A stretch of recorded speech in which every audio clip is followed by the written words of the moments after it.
So, hi everyone. I have a very special guest today. His name is Stu Heinecke. Stu is the father of contact marketing. He was named that by the American Marketing Association. He's also a best-selling author, and his first book, How to Get a Meeting with Anyone, was ranked one of the top 64 best sales books of all time, right? Yep. But that's not why we're here today. We're here today to talk about his new book, How to Grow Your Business Like a Weed. And by the way, I have a surprise for you, Stu. Oh, nice. I am proudly supporting your merch. Oh, no, that's so funny. We did not plan this. This was not planned. But I absolutely loved your book. It was so enlightening. And when I say that every single page had a dog tag and was highlighted, that is not an exaggeration. Oh, nice.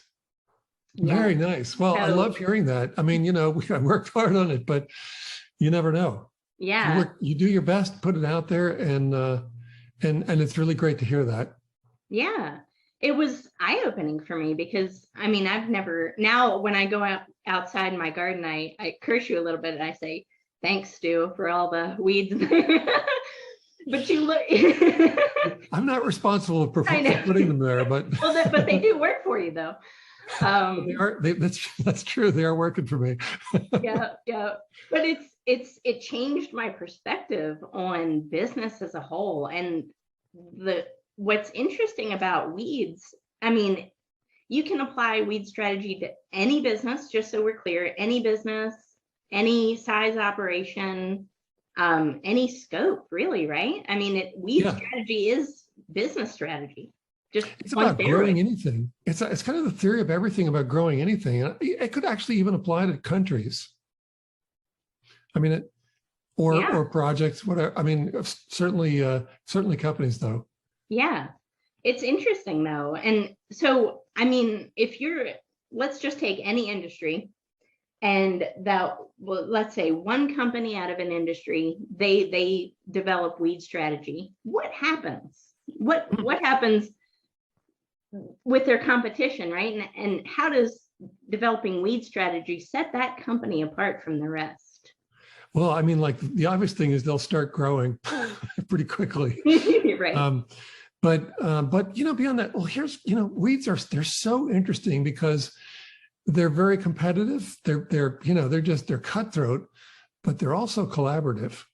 Isn't that interesting? When you see a dandelion showing up in your lawn, look up. There's not just one; it's many. And if you just seen one dandelion in your lawn, it wouldn't be much of a factor. You'd pull it out, you'd be done. But if you look up and you see dozens of them or hundreds of them, your lawn is toast. I mean, you're not going to get rid of them. You can try to control them, but you're never going to get rid of them. Yeah. And so the point of that is that they understand, they understand the value of working at collective scale. And we need to do the same thing. We're often, I think one of the biggest mistakes that company owners make is that they rely too much on themselves and on their, let's say, their input as part of the deliverable stream. And if you do that, then you limit the growth of your company. You can't scale yourself. You can't multiply yourself. You have to grow a team. You have to create alliances. You have to create a much broader scope than just doing everything yourself. If you're doing that, you're limiting yourself. Absolutely. No, that is so true. And one of my favorite lines of the book is that weeds, they're ruthlessly persistent. And if you apply that in a sales strategy, persistence happens before the sale, but it should, as you mentioned in the book, happen as much after the sale too. I think we forget about that, don't we? Yeah, I think we do. And in the book I was saying that I think persistence is the throttle to success. I mean, it's just how quickly do you want to succeed? Then be that much more persistent. Yep. And it's unapologetic. No, they don't apologize for that. No, the weeds. I think one of the great things, charming things about weeds, like the ones that showed up in your yard or in your garden. There's tons of them. They showed up uninvited. That's true too. Yes, very much uninvited. Yes. Absolutely. Yeah. And so what can a business learn from that? So how can a business take the weed? What can a business learn? How can they understand what the weeds are doing to amplify their own success? How can that happen? Well, I mean, I think to answer that question, we have to go back to what is the weeds model, Mhm. and they all follow the same format. They're all leveraging a fierce mindset. We just talked about fierce mindset, but they're Yeah, leveraging a fierce mindset and yeah, unfair advantages yeah, against collective scale, not one-to-one leverage. right. And they do it according to a process that is both millions of years old, so it's really well honed, Yeah, but also able to adapt on a, I mean, like at an instant. And that's really sort of, in their case, their process is their evolution, I suppose, but it's also just the instructions that every member of the weed species follows. They follow it like it's just programmed into their DNA. They just follow it like a computer follows a program, and they do it just viciously and aggressively and yeah, persistently.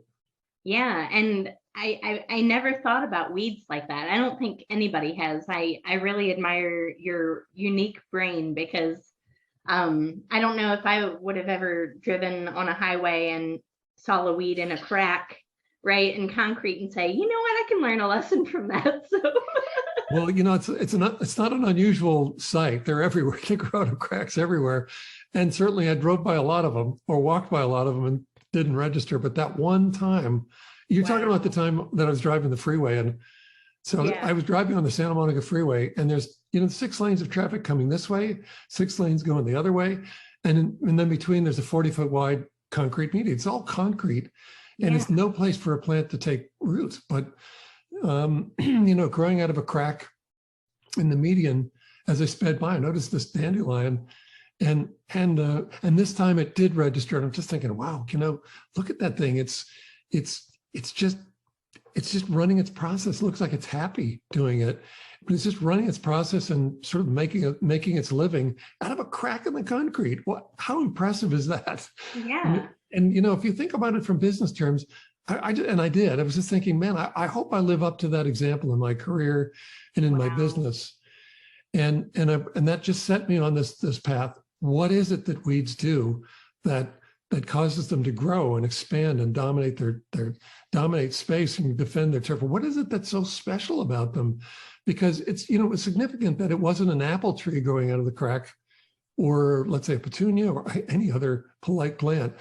Because let's face it, they don't have what it takes to make it as a weed. But what That's is right. it that weeds had that made them different? And I can think about what that weed is doing. I mean, it's sitting in this sea of concrete, which means the water doesn't even seep down. No. It rolls up and seeps down somewhere else. So how on earth is it doing this? It's really Yeah. kind of a miraculous thing. And again, it's doing it through this really fierce mindset, having unfair advantages that it runs, or force multipliers, something like that, against collective scale, and doing it according to a process that every example of the plant runs, just without question. They don't have to be trained. It just runs it. And that's, I don't know if that answers, I hope that answers the question, because that's how they do it. No, that's fascinating. And it's the distribution of the seeds as well. They go everywhere, right? And so there's so many things to learn as a business, to not get so in a box, to really break out of that comfort zone, to distribute those seeds, to make sure your message is widely spread, widely known, and not to be polite about it.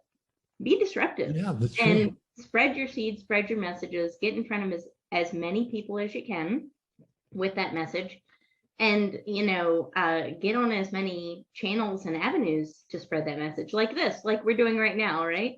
This is a So seed pod. For seed me, pod. anyway, it's a seed pod. That's right. Yeah, because you've been on how many podcasts, and now you're on my newsletter.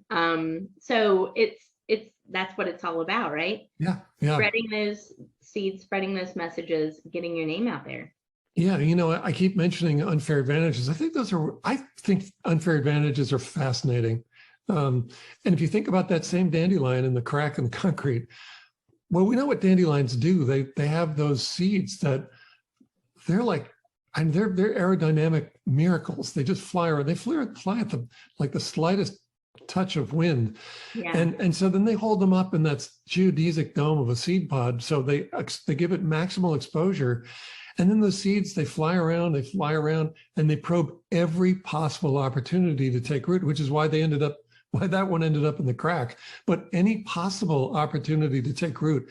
What a great description that is of a successful entrepreneur, right? Love that. You have to be probing every possible opportunity to take root, and that's what they do. And they just have all different levels of unfair advantages.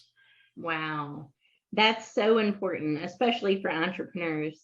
One of the other things that you said in the book really resonated with me too is persistence determines the rate of your growth. Yeah. So again, just like seeds, persistent, unapologetic, spreading as many seeds as possible. That determines the rate of their growth, right? Just like in business. And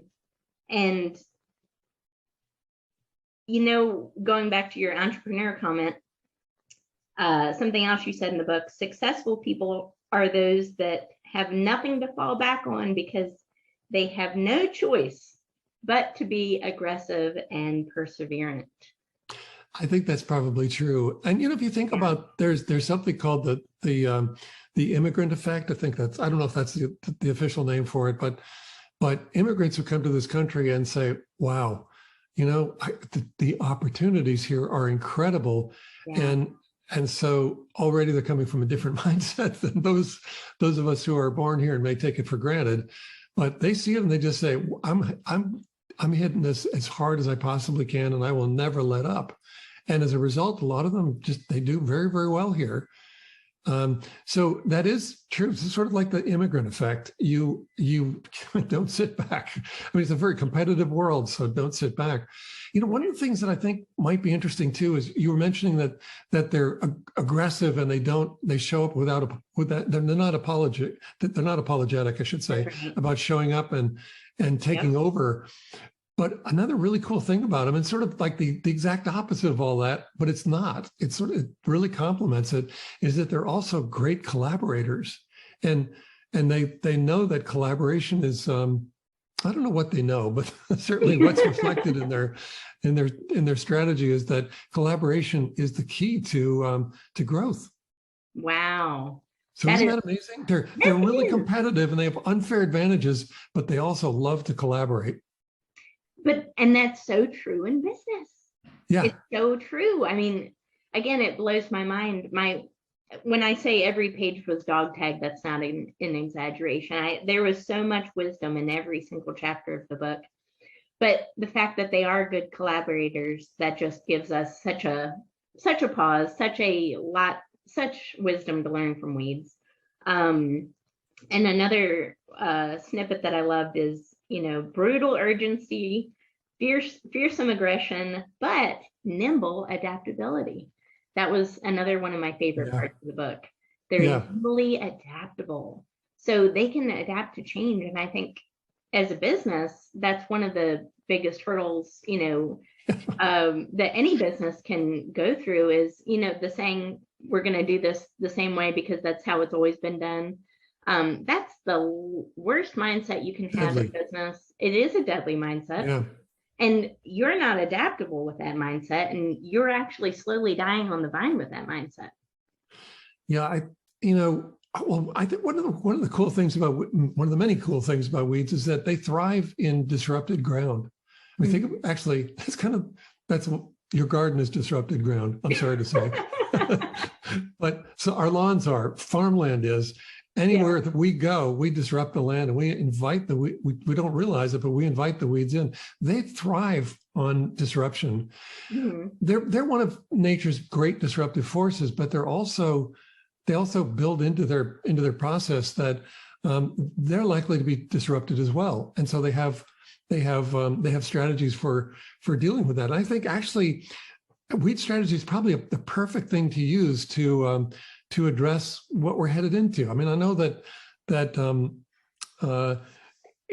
will be people who will read or hear this years from now, and they'll say, "What recession?" Maybe, hopefully, but right now, as we record this, we're in a recession. I agree. We've had two quarters of negative growth. That's a recession.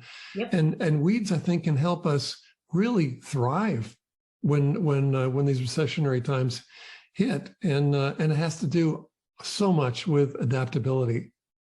Yes, because if you have a weed mindset, a recession may be occurring, but you will find a path forward, right? You're going to find opportunity where others see non-opportunity. You will find an opportunity if you have a weed mindset.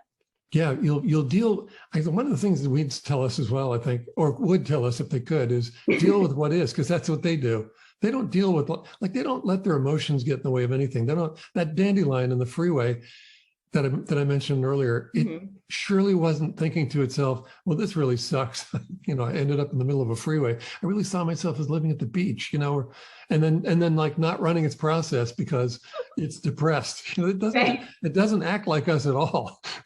So they deal with what is, and I think that's sort of that could be a T-shirt as well. I like it. I'll buy it. I'll buy it. And then going back to disruption, you're so right on.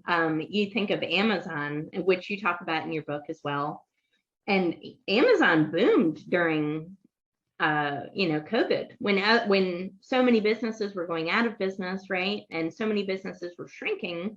Amazon exploded, and one of the reasons is because they disrupted themselves, right? Yes. So many times.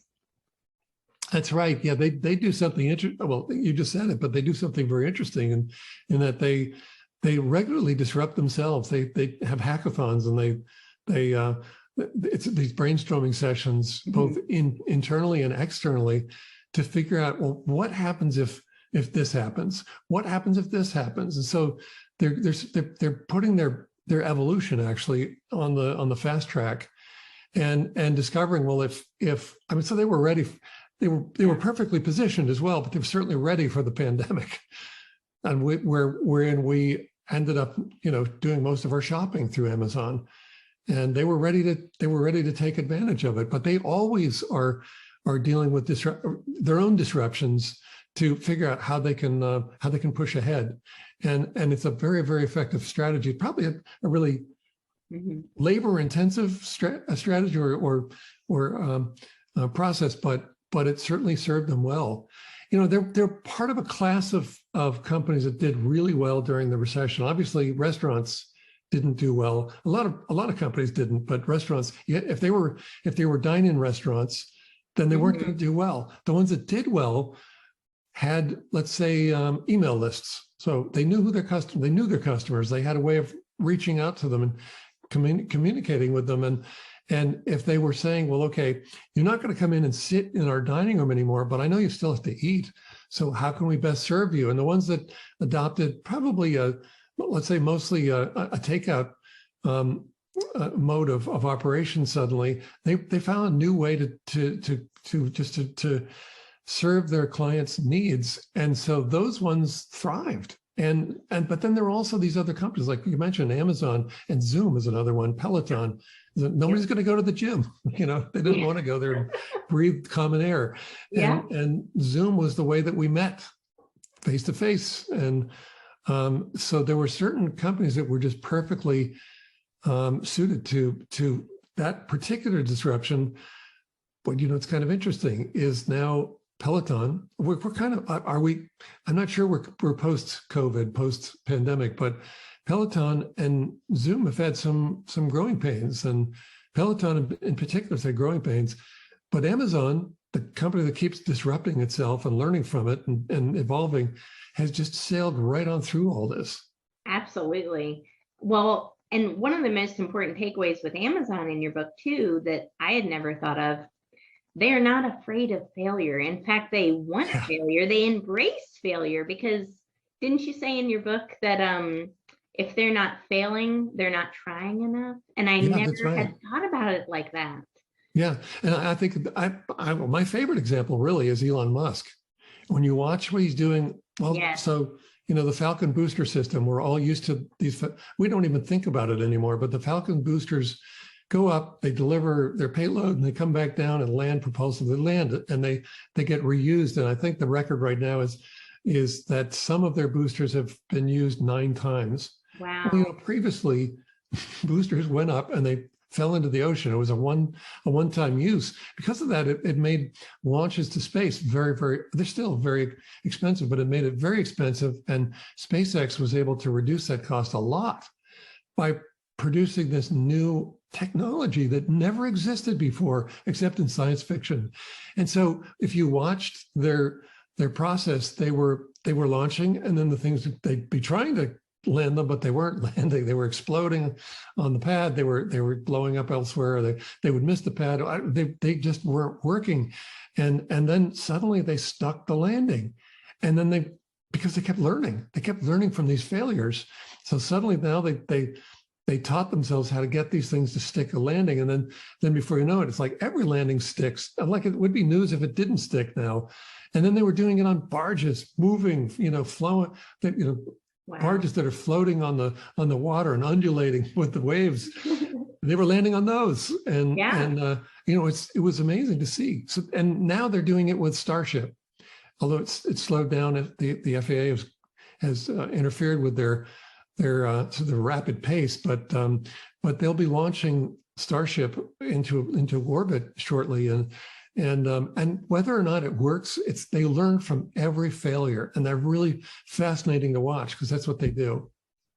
And it's important in business, but also in life. It's a life lesson. So many of us give up when we fail, but if we treat failure as just a learning opportunity, as a stepping stone, failure, embrace it, because you are growing when you fail. It sucks. Yeah. It hurts, when it's happening in the moment. Especially when money's involved, if it's business. But you know what? If it made you grow, if it taught you something, it's all for the better, right? Yeah, I mean, in marketing, that's just called testing. Yeah. Some tests work, some don't. That's true. But you got to do that throughout business. Yep. You've just got to test it. You've got to try new things and explore what nobody else has done, like you said with Elon. And with Apple, of course, but lots of wisdom to learn from weeds. It opened my eyes completely. I loved your book. I thought it was brilliant. It's on my schedule to read again, because the first time is not enough. You actually need to read it 2-3 times, really, to get all of the information, because every chapter is so packed of information. And it gives you a totally new perspective when you look in your backyard, like I do. And soon everybody in the world's going to say, thanks, Stu. I appreciate it. Well, yeah, because look, I mean, you can learn from weeds. And I hope the book has that effect that people read it and they say, you know what, now I'm going to take a little closer look at what the weeds are doing. And then I'll pluck them, because they're still weeds. Still need to get rid of them. But just watching what they're doing, they're amazing. Absolutely. Lots of wisdom to learn from weeds. Well, thank you so much, Stu. It was my pleasure, and I hope your book just sells off the shelves. But buy Stu's book, and I will leave in the comments where to get it for all of the links, and as well as the merch, because everybody needs a weed officer shirt. You wouldn't believe the interesting questions you get when you wear this shirt, by the way. Yeah, it's fun. It's usually someone come up saying, "Hey, man, I really love your T-shirt, man." I'm looking. Are you looking at do you know which weed I'm showing on the T-shirt? Well, I don't wear this when I pick up my daughter from elementary school. Let's just say that. But yeah, I've worn it to the grocery store, gas station, gym. I've worn it to the gym, and yeah, the looks you get, it's kind of funny, but it does start a really interesting conversation. I love it. Could you stand up again? Because I haven't seen that color. Yeah. So this is the navy blue. Yeah, that looks great. Doesn't it look awesome? I think it looks great. And I knew that there were two, one with, the small and the giant print. I was like, I'm going all in. We're going to get the giant print one. Why not, right? I love it. So if you like these t-shirts, stop by my author site and go to the merch page. There you go. Yes. And if I see you in the t-shirt, you're definitely going to have an interesting conversation. Yes, that's right. All right, Stu. Well, I appreciate it, and we will talk soon. Yeah, sounds great. Tara, thank you so much. Thank you.